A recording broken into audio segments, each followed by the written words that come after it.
കൊന്നിച്ചിവ സുഹൃത്തുക്കളെ, ഞാൻ നിങ്ങളുടെ സ്വന്തം എസ്ട്രാ കോമിക്. അങ്ങനെ നമ്മൾ ഇന്ന് എക്സ്പ്ലെയിൻ ചെയ്യാൻ പോകുന്നത് ഡീമൺ സ്ലെയറിന്റെ ചാപ്റ്റർ 198 ആണ്. ലാസ്റ്റ് ഫൈറ്റ് ആയതുകൊണ്ട് തന്നെ ഈ വീഡിയോ കാണുന്നതിന് മുമ്പ് ഇതിനു മുമ്പിട്ട് എല്ലാ വീഡിയോസും നിങ്ങൾ എന്തായാലും കണ്ടെന്ന് ഉറപ്പുവരുത്തണം. പ്ലേലിസ്റ്റ് ഞാൻ മേളിൽ കൊടുത്തേക്കാം, അതേപോലെ തന്നെ വൺ പീസിന്റെ പ്ലേലിസ്റ്റ് ഞാൻ മേളിൽ കൊടുത്തേക്കാം. സോ നമ്മുടെ ഈ വീഡിയോയുടെ ടാർഗറ്റ് 4K വ്യൂസ് ആണ്. അതായത് 4K വ്യൂസ് ആയി കഴിഞ്ഞാൽ അപ്പോൾ തന്നെ നമ്മൾ അടുത്ത വീഡിയോ അപ്ലോഡ് ചെയ്യുന്നതായിരിക്കും. സോ നിങ്ങളുടെ മാക്സിമം ഫ്രണ്ട്സിനൊക്കെ ഷെയർ ചെയ്ത് കൊടുത്ത് അവരുടെ ഒന്ന് കാണാൻ പറയാൻ പറഞ്ഞേക്ക്. ഇനി നമുക്ക് ടൈം വേസ്റ്റ് ചെയ്യുന്നില്ല, നമുക്ക് നേരെ വീഡിയോയിലേക്ക് കടക്കാം. ചാപ്റ്റർ തുടങ്ങുന്നത് തന്നെ ഈനോസുകയും മുസാനോടുള്ള ഫൈറ്റിൽ നിന്നാണ്. അപ്പോൾ തന്നെ സെന്നിറ്റ്സു ആ ഗ്യാപ്പിലേക്ക് മുസന്റെ കൈ അറ്റാക്ക് ചെയ്യാൻ ദൂരത്തേക്ക് പോകുന്നുണ്ട്. എനിക്കിനി അധികം സ്റ്റാമിനയൊന്നും ഇല്ല, എന്റെ ഒരു കാലഘട്ടം പൂർണ്ണമായിട്ടും നശിച്ചിരിക്കുകയാണ്. അതുകൊണ്ട് അടുത്ത അറ്റാക്ക് ആയിരിക്കും വേണ്ടി ലാസ്റ്റ്. സോ ഒരു തുള്ളി പവർ പോലും കുറയാതെ എങ്ങനെയെങ്കിലും അടുത്ത അറ്റാക്ക് മാക്സിമം പവർ ചെയ്യണം. ഇതും പറഞ്ഞുകൊണ്ട് സെന്നിറ്റ്സു തന്റെ അറ്റാക്ക് ചെയ്യുവാണ്. അത് നമ്മുടെ കൈഗക്കുവിനെ ഡിഫീറ്റ് ചെയ്ത അതേ ഫോം 7th ഫോമില് അതാണ് സെന്നിറ്റ്സു ഇവിടെ ചെയ്യുന്നത്. മുസാന്റെ മേത്ത് അത് നന്നായിട്ട് തന്നെ കൊള്ളുകയും പുള്ളിക്കാരന്റെ മേത്ത് നിന്നും കുറെ അധികം ചോര പോവുകയും ചെയ്തു. പക്ഷെ അത് അത്രക്ക് ആഴത്തിലുള്ള മുറിവൊന്നുമല്ല, കുറഞ്ഞുപോയി, തീരെ കുറഞ്ഞുപോയി. എന്റെ ബ്ലേഡ് റെഡ് അല്ലാത്തതുകൊണ്ട് എനിക്ക് അധികം ഒന്നും ആഴത്തിൽ മുറിക്കാൻ സാധിച്ചിട്ടില്ല. ഇതും പറഞ്ഞുകൊണ്ട് സെന്നിറ്റ്സു അവിടെ താഴേക്ക് വീഴുവാണ്. അപ്പൊ തന്നെ മുസാൻ പുള്ളിക്കാരനെ അറ്റാക്ക് ചെയ്യാൻ വേണ്ടി നേരെ പോകുവാണ്. നമ്മുടെ ഈനോസുക്കെ അങ്ങോട്ട് കയറി പെട്ടെന്ന് തന്നെ നമ്മുടെ സെന്നിറ്റ്സിനെ ഡിഫെൻഡ് ചെയ്യുന്നുണ്ട്. അപ്പൊ തന്നെ മുസാൻ അടുത്ത അറ്റാക്കിനുള്ള പരിപാടി നോക്കും. നെക്സ്റ്റ് മേലെ വീണ്ടും മുസാൻ ആ വലിയൊരു ഷോക്ക് വേവ് ഇല്ലേ അത് യൂസ് ചെയ്യുന്നുണ്ട്. എന്നാൽ നമ്മുടെ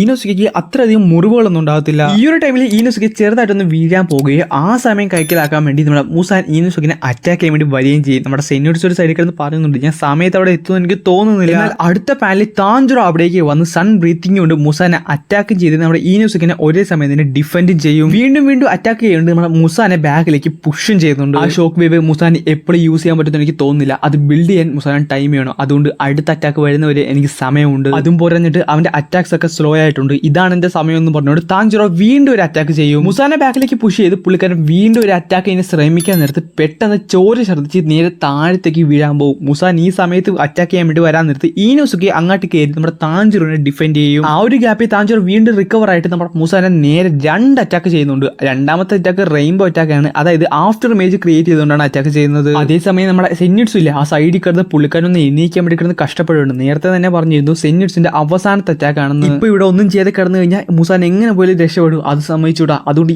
എന്തെങ്കിലും ഒരു അറ്റാക്ക് ചെയ്താൽ മതി, എന്തെങ്കിലും ഒരു അറ്റാക്ക്. തന്റെ ഗ്രാംസിനോട് പ്രാർത്ഥിച്ചുകൊണ്ട് നമ്മുടെ സെന്നിറ്റ്സു ഒരു അറ്റാക്ക് കൂടെ ചെയ്യും. നമ്മുടെ മുസാന്റെ കൈ അത് മുറിച്ച് മാറ്റുന്നുണ്ട്. പക്ഷേ സെന്നിറ്റ്സിന് അത്രയധികം ഫാസ്റ്റിലേക്ക് എത്താൻ സാധിച്ചില്ല. ഈ ഒരു ഗ്യാപ്പിൽ നമ്മുടെ ഈനോസുക്കയും താഞ്ചുറും കൂടെ ഒരു കോംബോ അറ്റാക്കും ചെയ്യും. ഇത് ചെയ്ത് കഴിഞ്ഞ ഉടനെ തന്നെ ഈനോസുക്കിനെ അടിച്ച് ദൂരത്തേക്ക് മാറ്റുന്നുണ്ട്.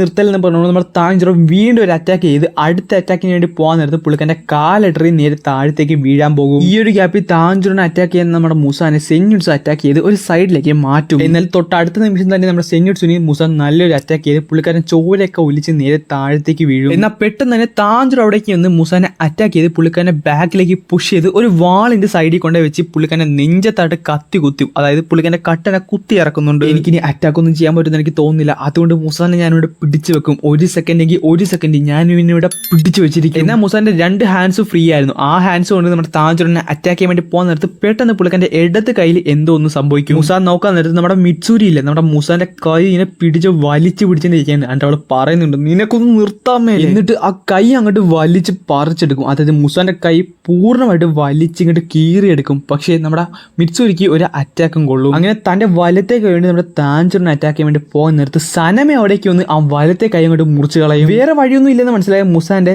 നേരെ മുഖത്തിന്റെ നടുക്കൂടെ ഒരു വര വരും. എന്നിട്ട് പുള്ളിക്കാരന്റെ കണ്ണ് രണ്ട് സൈഡിലേക്ക് മാറും. അടുത്ത പാനലിൽ മുസാന്റെ ആ മുഖം 2 സൈഡിലേക്ക് വീണ്ടും അവിടെ മുഴുവൻ പല്ലുകളുമായിട്ട് ഇങ്ങനെ ജീവനെ പോലെ നിൽക്കും. നമ്മുടെ താഞ്ചുർ ഇതുകൊണ്ട് പേടിച്ച് ബാക്കിലേക്ക് പോകുന്നുണ്ട്. പക്ഷെ പുള്ളിക്കാരൻ മനസ്സിൽ പറയുന്നുണ്ട്, ബാക്കിലേക്ക് പോകല്. താഞ്ചുറിനെ കടിക്കാൻ വേണ്ടി പോകാൻ നിർത്തി ഒബനെ അതിന്റെ ഗ്യാപ്പിലേക്ക് കയറി ഒബനെ നമ്മുടെ മുസാൻ കയറി കടിക്കുന്നുണ്ട്.